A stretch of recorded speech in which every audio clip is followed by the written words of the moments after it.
What's that? You can't use other people's music Yeah, on the internet. really. Especially when you're as big as we are. Oh You yeah. can't do stuff like that. We have to have our own content. Yeah, totally, for sure.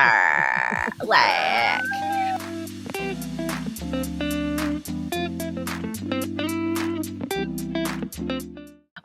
okay, so the different ways that you can get traffic. There is Pinterest, which we recommend in conjunction with SEO because you want to make sure that Google, your stuff is searchable.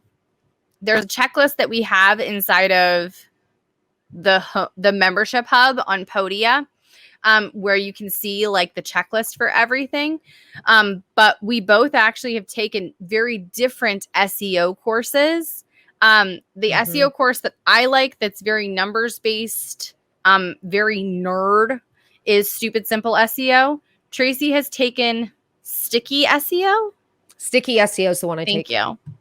I couldn't remember. I'm like, Sticky Blogging. I know that's not right, but it's Sticky SEO. And she likes that one better. There's a bunch of different options out there. That's because Caroline, to be fair, is super analytical. I'm a nerd. And I just want to know what to do, when to do it, and how. And Kelly Holmes is very good at making it simple. And she likes numbers, analytical spreadsheets. And I just don't have time for that. I nerded out. Can I tell you? I did the lesson where I actually had to like buy this ridiculously expensive tool to do all of my keyword research for a month. I got like 17,000 results. And I was like, oh, mama. Yeah, I tried Stupid Simple SEO and I made it a month. And I'm like, I'll never get that month back in my life ever again. Ever.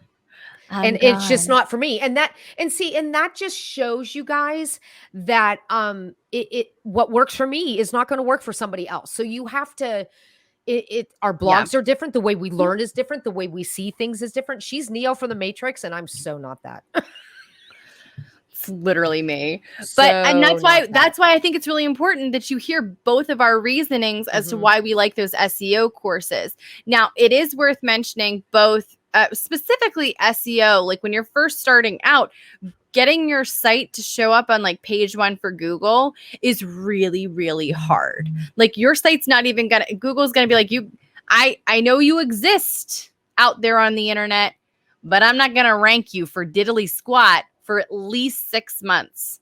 So if you just started your blog 6 months ago and you're like, I get no Google traffic, that's totally normal.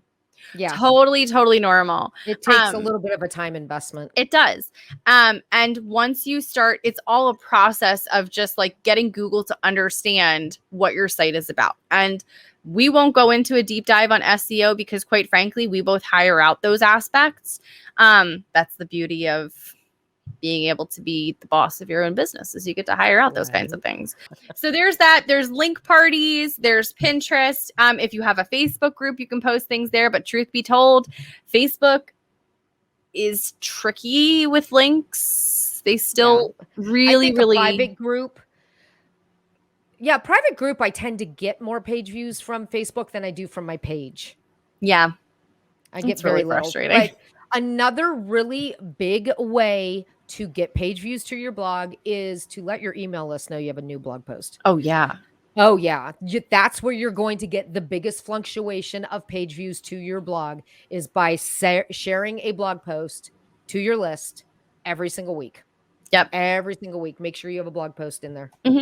I have it so that right now, once a week, my email list just gets an email with my newest YouTube video. They have a new YouTube video, and at the bottom, there's a link back to the blog about a certain blog post that correlates with that YouTube video. And there's a new freebie that they can sign up for that correlates with that YouTube video. Because right now, my focus is to grow my YouTube. I'm so close to 1,000 subscribers, and then I can monetize and get a whole 2 cents. But we're getting there. So it all depends on like what your goals are. But yeah, they're your email list. If you don't know what else to say to them this week, send them a blog post. Be like, I wrote this blog post. Go check it out. Obviously, like tell them a little bit about them and why they should care about it. Like not just like new blog post. But so yeah, that's how you can do it. And it takes some time, and it takes a little bit of tweaking, and it takes a little bit of trying to figure out what it is that makes sense for you to spend your time on, for your audience, where they are. But you'll figure it out with traffic. It takes time, but you can do it.